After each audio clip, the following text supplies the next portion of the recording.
Когато разбереш, че настояването за конкретен резултат всъщност е голямо ограничение, тогава с лекота ще се откажеш от това настояване. Сигурна съм, защото при мен се получи точно така. Да настояваш, че държиш да получиш 100 евро, когато твоят висш аз иска да ти даде 1000, е нелогично, как мислиш?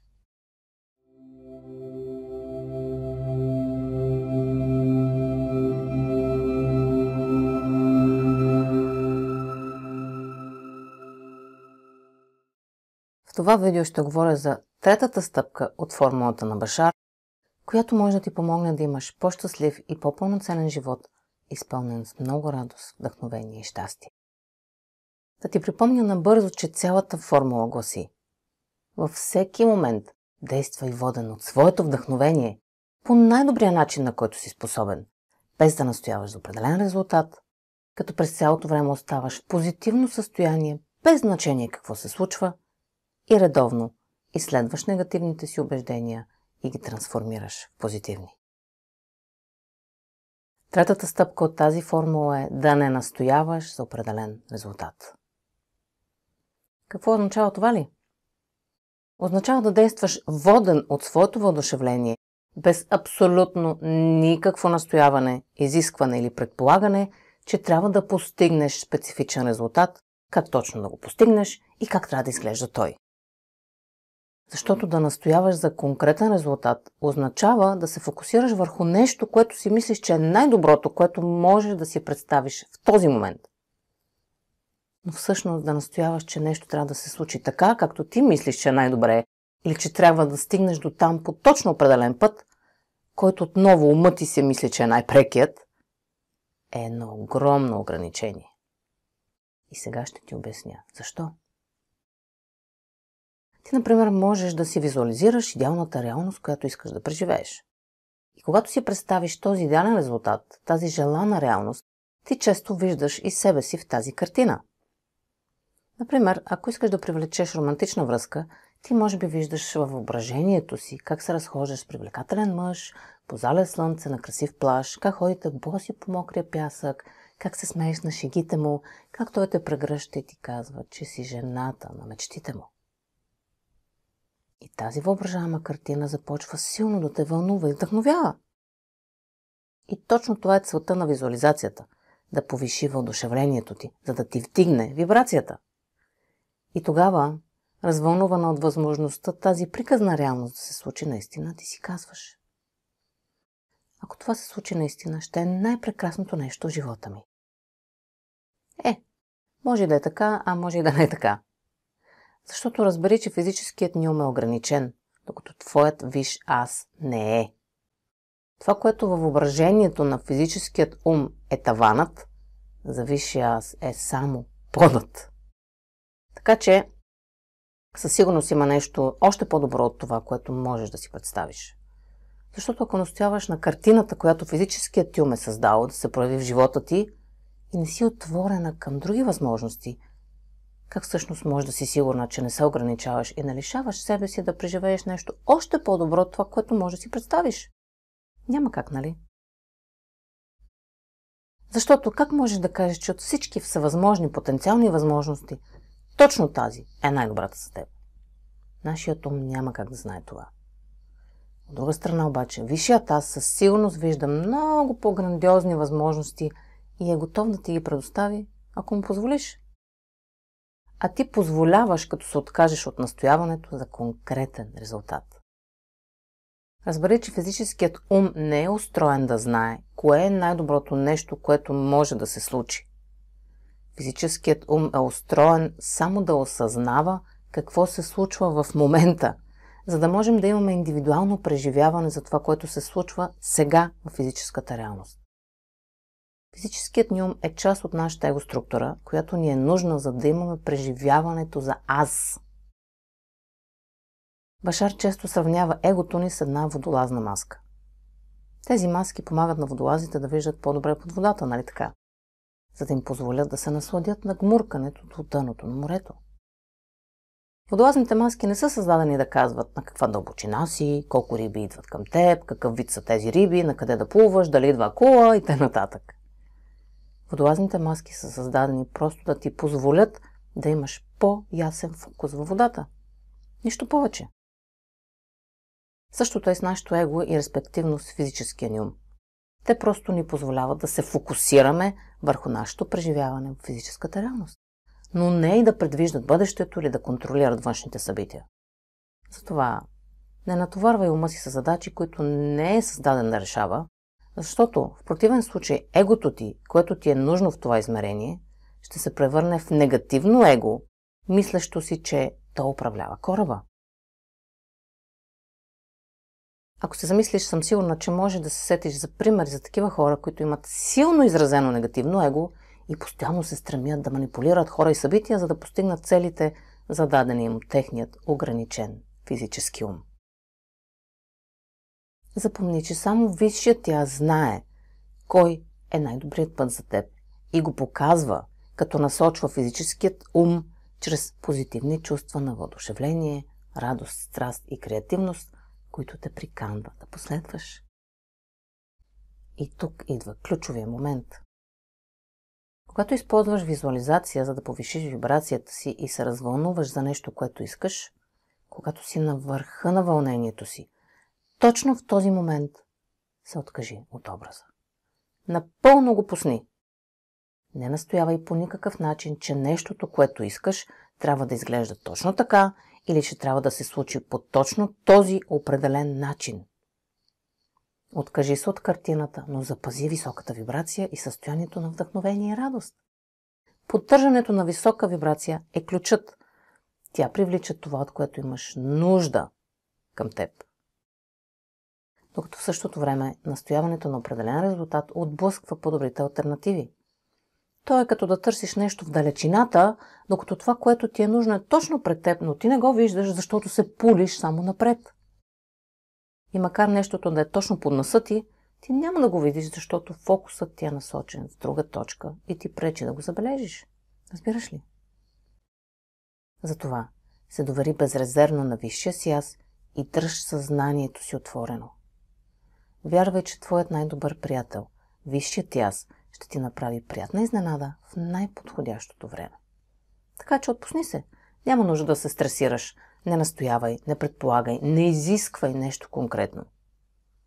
Ето така ти се превръщаш в осъзнат творец на живота си и само по този начин създаваш място за проявлението, което твоят висш аз иска да ти поднесе. Когато разбереш, че настояването за конкретен резултат всъщност е голямо ограничение, тогава с лекота ще се откажеш от това настояване. Сигурна съм, защото при мен се получи точно така. Да настояваш, че държиш да получиш 100 евро, когато твоят висш аз иска да ти даде 1000, е нелогично, как мислиш.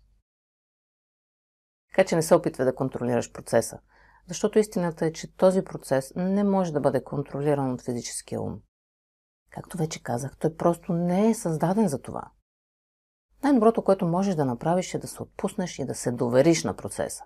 Довери се на живота си.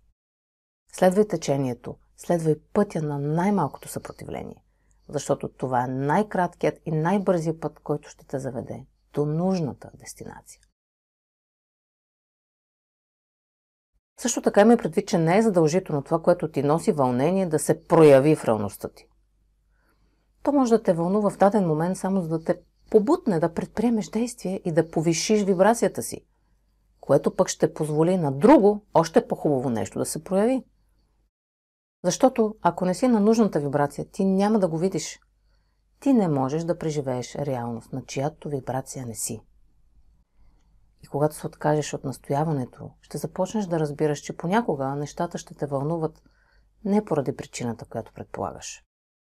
Защото ти не знаеш каква е причината, не знаеш какво ти е подготвил висшият ти аз и на къде те насочва.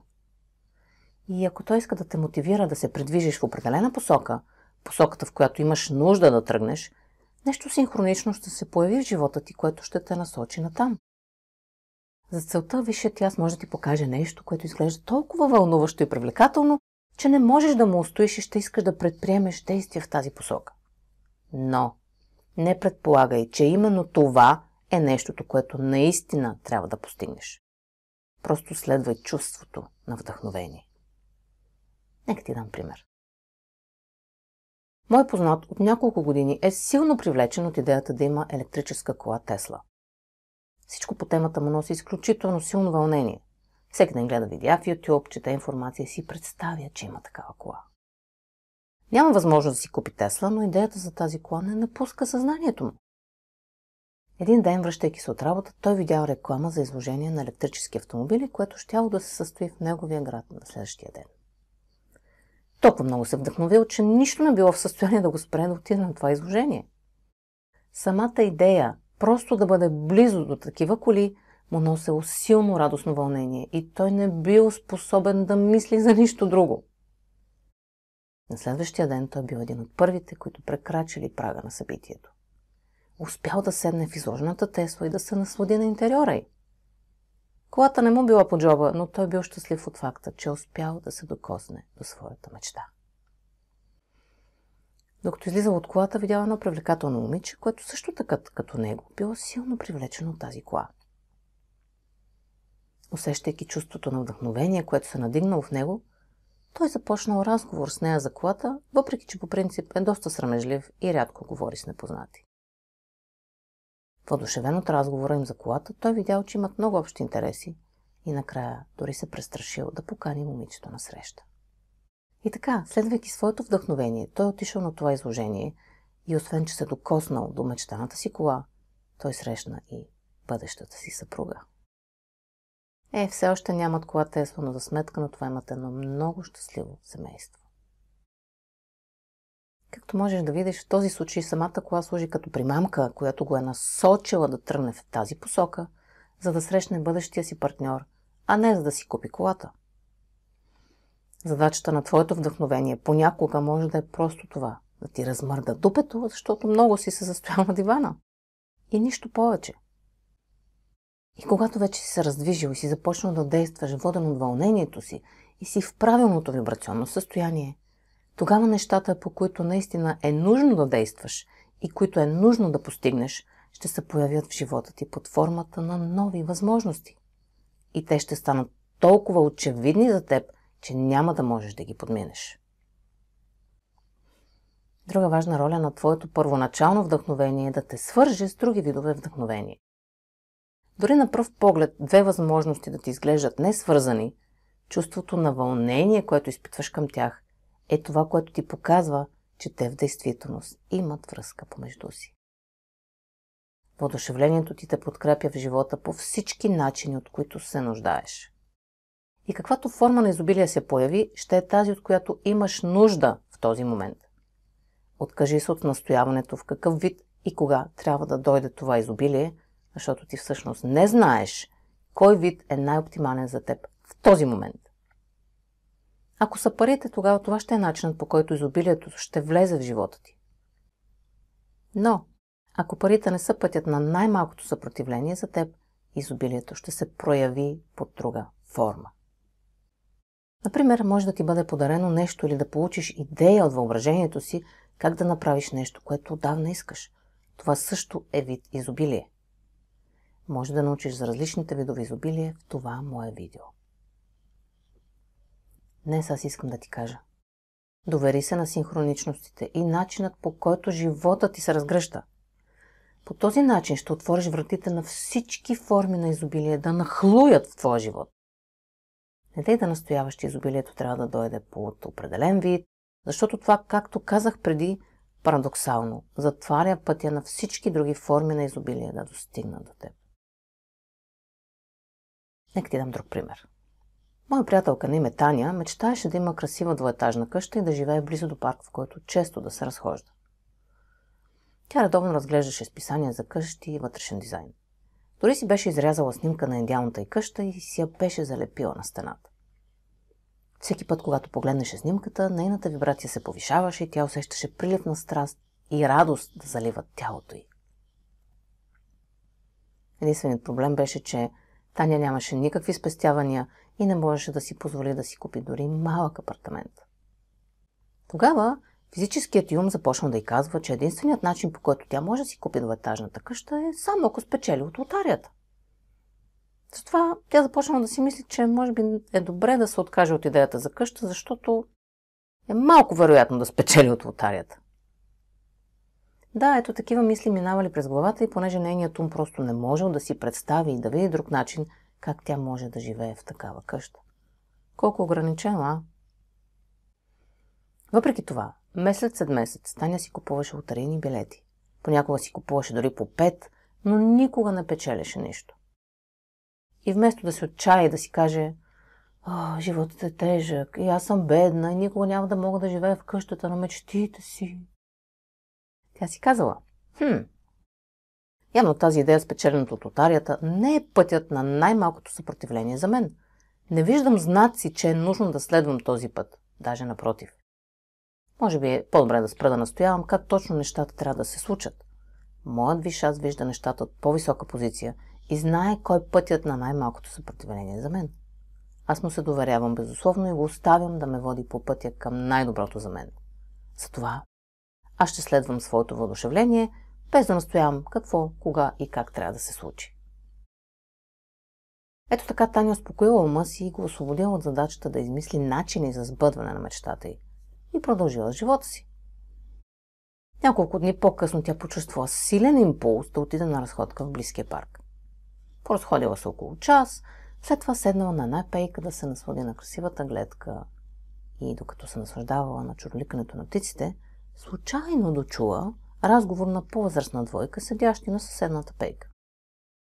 Мъжът бил получил предложение за работа от престижна фирма в друг град и им се налагало да се преместят там за следващите 3 години. Обаче не искали да оставят къщата си тук празна и без наблюдение. Обсъждали, че трябва да наемат човек, който да живее в къщата, да гледа кучето им, да полива растенията и да коси тревата в градината. С жена му тък му се чудели къде да сложат обява, за да намерят такъв човек. Щом чува това, чувство на въодушевление заляло тялото на Таня. Без да се замисля, тя се обърнала към двойката и им казала: извинете, но случайно дочух разговора ви. Аз си търся къща и чух, че на вас ви трябва някой, който да живее във вашата идея стопанизъм. Може да ми кажете повече? Къде се намира къщата ви? Те с радост си отговорили, че къщата им се намира на 100 метра от тук и гледа към този парк, на 2 етажа и има голям двор. Готови били да й плащат по 250 евро на месец, за да живее и да се грижи за нея. Таня се охлила до уши и им казала: аз би го направила безплатно, но ако настоявате да ми плащате, няма да ви откажа. Ето така, Таня си намери нов дом, който надмина и най-смелите мечти, само защото позволи на висшия яз да я води и да я срещне с правилните хора в точното време. И това се прояви по един напълно неочакван за нея начин. Начин, който физическият ум дори не можеше да си представи. Затова не настоявай за конкретен резултат. Не тропай с краче на Вселената. Когато настояваш, ти правиш проявлението на твоите мечти по-трудно, отколкото е нужно да бъде. Довери се на твоята по-висша част и позволи да те изненада по неочакван за теб начин, като ти донесе нещо още по-добро от това, което можеш да си представиш. Накратко, откажи се от твоите специфични изисквания и настоявания, но запази високата си вибрация и състоянието си на въодушевление. Всички ние имаме очаквания, когато предприемем действия в дадена посока, че ще постигнем някакъв резултат, нали така? Иначе няма да предприемем действия в тази посока. Няма как хептен да няма никакви очаквания. Очакванията обаче са различни от настояванията. Така че имай си своите очаквания, че правейки нещо може да доведе до някакъв резултат. Но не настоявай и не изисквай този резултат да е точно такъв, какъвто ти си мислиш, че трябва да бъде. Бъди гъвкав и вярвай, че най-доброто за теб винаги ще бъде привлечено от теб.